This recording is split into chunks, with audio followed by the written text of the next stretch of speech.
आपको नमस्कार। देवभूमि उत्तराखंड के पर्वतीय अंचल से हम अपने इस ब्लॉग में आप सभी का हार्दिक स्वागत और अभिनंदन करते हैं। जैसा कि आप सभी लोग जानते हैं कि भारत की पावन भूमि में उत्तराखंड को देवभूमि के नाम से जाना जाता है। देवभूमि इसलिए क्योंकि यहाँ पर सुख, शांति, समृद्धि के साथ साथ सुकून भी है। यूँ तो उत्तराखंड के पहाड़ी भागों में कई अच्छे और सुंदर शहर हैं, जिनमें मसूरी, नैनीताल, लैंसडाउन, अल्मोड़ा आदि शामिल हैं।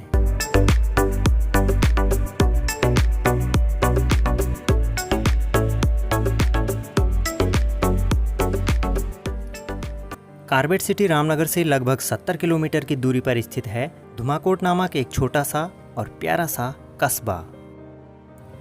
जिम कॉर्बेट पार्क से आगे बढ़ते हुए मोहन, मरचुला, शंकरपुर, सल्ड महादेव, अदाली खाल, जड़ाव खांद को पार करके फिर पहुंचा जाता है धुमाकोट नामक कस्बे में।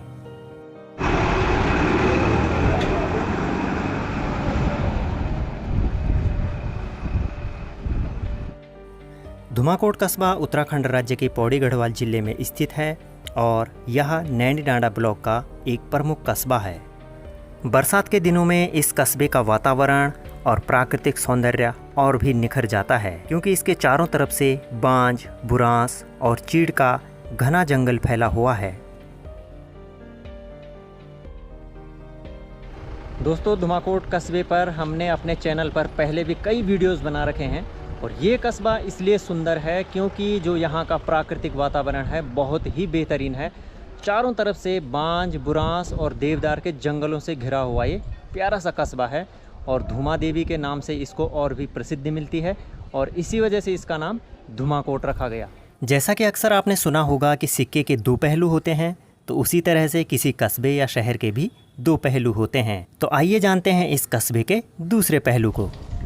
यहाँ पर एक टॉयलेट बनाया गया है नेशनल हाईवे के किनारे पर और गंदगी का अंबार यदि मैं आपको यहाँ बताऊँ तो आप देख सकते हैं। यहाँ ये देखिए, सफाई के नाम पर बिल्कुल कुछ भी नहीं है और गंद मच रखी है यहाँ पूरी तरह से।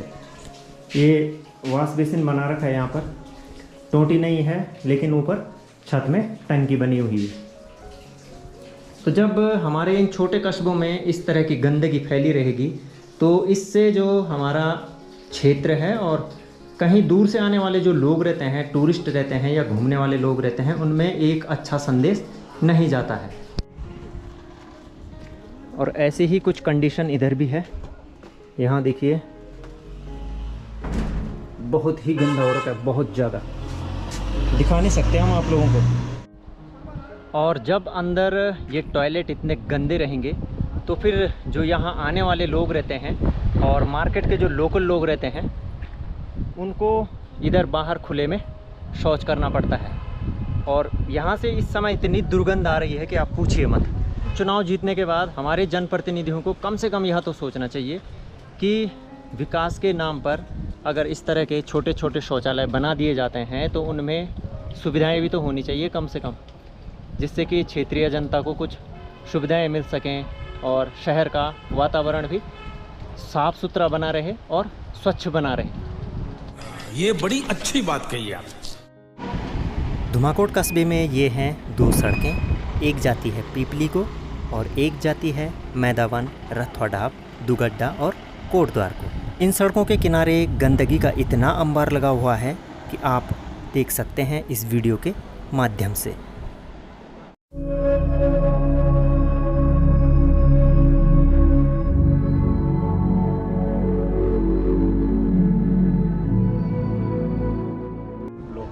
नैनी डांडा ब्लॉक के जितने भी राजकीय कार्यालय हैं, यानी कि जो सरकारी ऑफिसेज हैं, वो धुमाकोट में ही स्थित हैं। चाहे हम तहसील की बात करें, चाहे हम बैंकों की बात करें, यहाँ पर राजकीय महाविद्यालय है पटोटिया में और इसके साथ ही यहाँ पर और भी सरकारी कार्यालय हैं। लेकिन इतने अच्छे अच्छे कार्यालय होने के बावजूद भी सफाई के नाम पर यहाँ जीरो ही कह सकते हैं, बिल्कुल जीरो स्थिति है। प्रकृति ने पहाड़ों को एक वरदान दे रखा है कि यहाँ पर प्राकृतिक रूप से उत्पन्न होने वाली जो गंदगी होती है या अपशिष्ट पदार्थ होता है वह कभी भी इकट्ठा नहीं होता और उसे प्रकृति अपने में समाहित कर देती है। लेकिन इंसान के द्वारा जो कचरा पैदा किया जाता है, बोतल, प्लास्टिक या अन्य सामग्री, उसको अपने आप में समाहित करने में प्रकृति भी सक्षम नहीं है। यह कूड़ा कचरा इंसान की देन है और इंसान के लिए ही खतरनाक भी है। यदि हमारे पहाड़ के छोटे छोटे कस्बे स्वच्छ और सुंदर रहेंगे तो यहाँ आने वाले पर्यटकों में भी एक शानदार और सुंदर संदेश जाएगा कि हमारा उत्तराखंड वास्तव में कितना प्यारा है। कितने तेजस्वी लोग हैं हमारे पास, कितने शानदार विचार रखते हैं जी।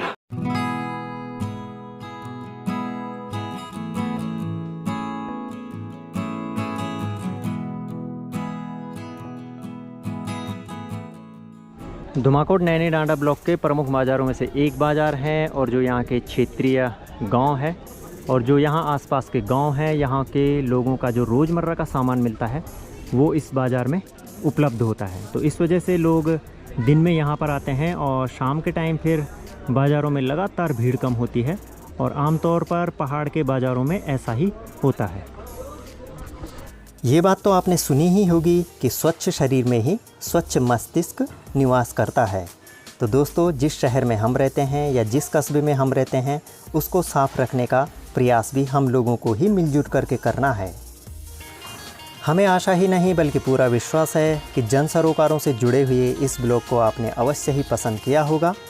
तो यदि आप हमारे चैनल पर नए हैं तो हमारे चैनल को सब्सक्राइब करना बिल्कुल भी मत भूलिएगा, क्योंकि हम अपने चैनल पर लगातार इसी तरह के ब्लॉग्स आपके लिए लाते रहते हैं। तो मिलते हैं बहुत जल्द आपसे, तब तक के लिए जय हिंद, जय उत्तराखंड, जय देवभूमि।